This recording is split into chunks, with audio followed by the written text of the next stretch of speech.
¿Qué estás haciendo? No, suelta. A ver, espérate. Ahora sí, ya. Listo. Dream Picker Uncut.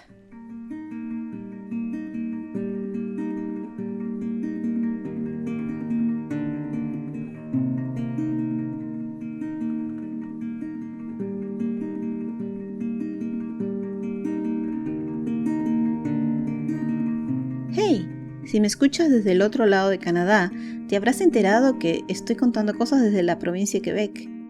Es la única provincia de Canadá en la que la lengua oficial no es el idioma inglés, es el francés. Pero salvo que te estés preparando para el examen de ciudadanía o hayas tenido la oportunidad de estudiar la historia de este país, te puede resultar extraño y hasta nebuloso que hayan lugares de Canadá donde se hable otro idioma distinto. Si bien es cierto que en los territorios donde aún existen comunidades originarias o amerindias se conservan sus idiomas originales, también hay dos provincias donde se habla otro idioma que no es ni esos ni el inglés, es el francés. Estas dos provincias son New Brunswick, que en verdad es bilingüe, y Quebec. ¿Cómo así? Ok, te lo voy a contar, pero ten en cuenta que toda esta historia es a grandes rasgos. Hay muchos hechos que voy a resumir u omitir y condensar para que entiendas toda la perspectiva de esa historia. Agárrate. Bueno, para empezar, te tengo que contar que aunque los primeros en explorar esta parte del continente fueron los vikingos, en el siglo X, es recién 5 siglos después cuando empieza la exploración a gran escala. Los primeros asentamientos empezaron a ser a mediados del siglo XVI en afán estratégico por dos razones importantes. Primero, por encontrar el dichoso camino a Cathay o la China. Recuerda que esa era la idea de las exploraciones de Colón inicialmente. La ruta del comercio hacia Asia quedó bloqueada por la caída del Imperio Romano de Oriente y por eso hizo que todos los reinos presionados por sus estructuras económicas buscaran rutas alternas. La desesperación fue la madre del arrojo y el riesgo. Segundo, los nuevos descubrimientos de tierras inexploradas estaban dando la perspectiva de mucha riqueza a los imperios que estaban arriesgándose a lo primero. Luego de la caída de Constantinopla, de las rutas bloqueadas hacia Asia, la economía colapsando, así como las constantes guerras entre los reinos europeos, había necesidad de expandirse y lograr financiarse. Y bueno, primero fueron los portugueses explorando el África, luego los españoles descubriendo América, luego los portugueses volviendo a descubrir otras partes de la costa atlántica de América, así como algunas zonas del sur de Asia. Los ingleses y franceses también se lanzaron a la aventura de ganarse alguito. Así que, aunque inicialmente tenemos a los ingleses y portugueses explorando nuevamente las costas atlánticas de América del Norte, también tenemos a franceses explorando tierra adentro, teniendo como sendero el río San Lorenzo o el río Saint Laurent, que llega hasta el centro de Canadá. Al parecer, muchos de estos franceses vienen con otra manera de pensar y que es poco común en los que exploran todo el continente. Ellos vienen, sí, a explorar, pero se paran a mirar el lugar, se proponen conocer a las culturas que están ahí y sus costumbres, ¿no? Y en algunos casos se alían a ellos para convivir pacíficamente. Esto es raro para la época. Estos franceses son entusiastas porque se dan cuenta que es un territorio difícil pero con posibilidades de convertirse en una potencia económica que podría darle al imperio francés una fuerza inigualable.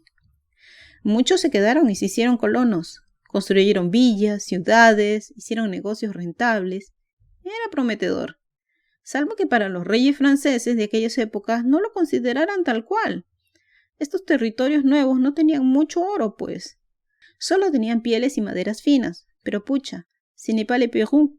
Esto no es el Perú, decían.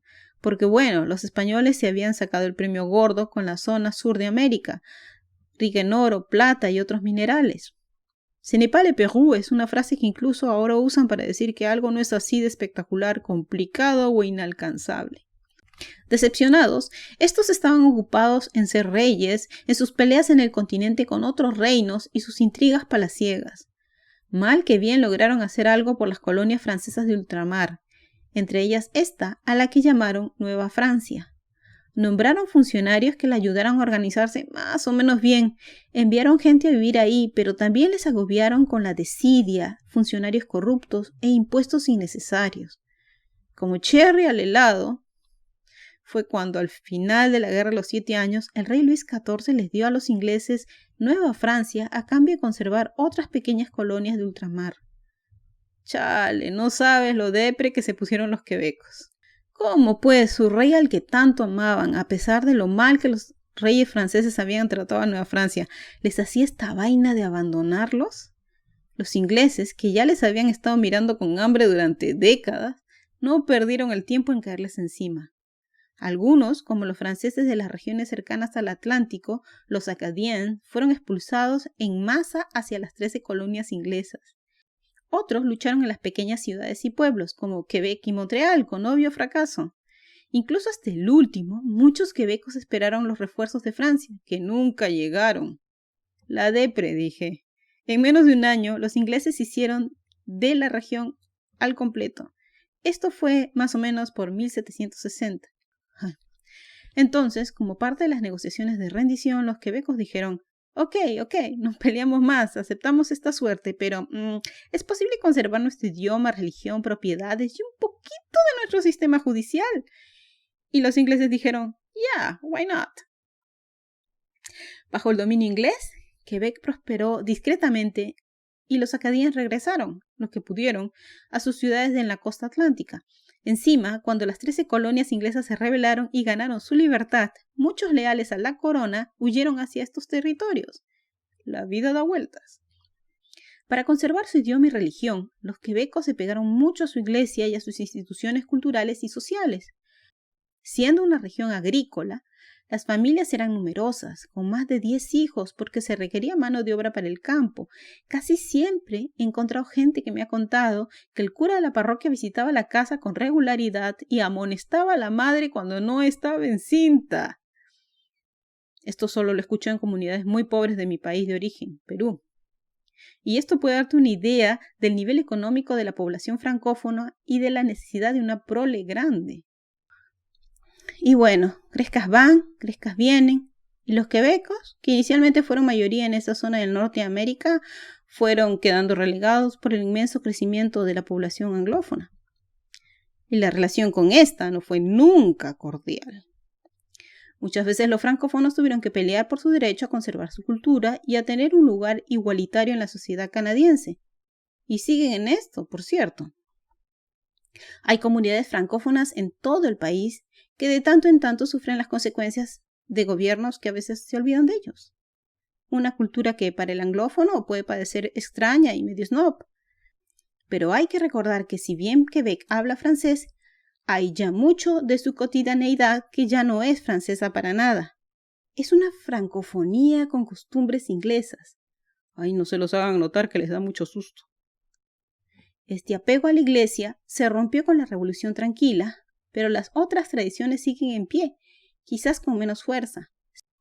Sin embargo, las nuevas generaciones de francófonos no son necesariamente descendientes de los colonos y exploradores franceses, y esto es algo que algunos quebequenses y anglos tienen que entender desde su propio ángulo. A esta región llegaron también oleadas de irlandeses, escoceses, católicos como los quebecos. Otra oleada la protagonizaron los portugueses y los chinos, estos últimos, al igual que en muchos países de Latinoamérica, para reemplazar a los esclavos liberados. En Norteamérica, por ejemplo, los chinos estuvieron especialmente enfocados en la construcción de las líneas de ferrocarril. Y luego llegamos todo el resto, que somos de distintos países de todo el mundo. Hemos escogido vivir en el lugar más importante de la francofonía en Norteamérica. Algunos porque no han tenido remedio, otros porque les encanta el idioma y el modo de ser canadiense, otros por pura curiosidad. Pero todos los que estamos en esta región estamos haciendo el esfuerzo por aprender el idioma y nos tomará toda una vida. Contribuimos a que una cultura no muera y, obvio, la hacemos evolucionar. ¿Será que tal vez esté en nosotros, inmigrantes, la clave para una mejor aceptación de la francofonía en Canadá, que a veces parece ser controversial? Podría ser, ¿no? ¡Espera! ¿Te gustó este episodio? Házmelo saber. Este podcast está en iVoox, SoundCloud, pero también en YouTube. Suscríbete a él desde cualquiera de las plataformas para que no te pierdas nada y compártelo con tutti li mundi. Ahora sí, hasta la próxima.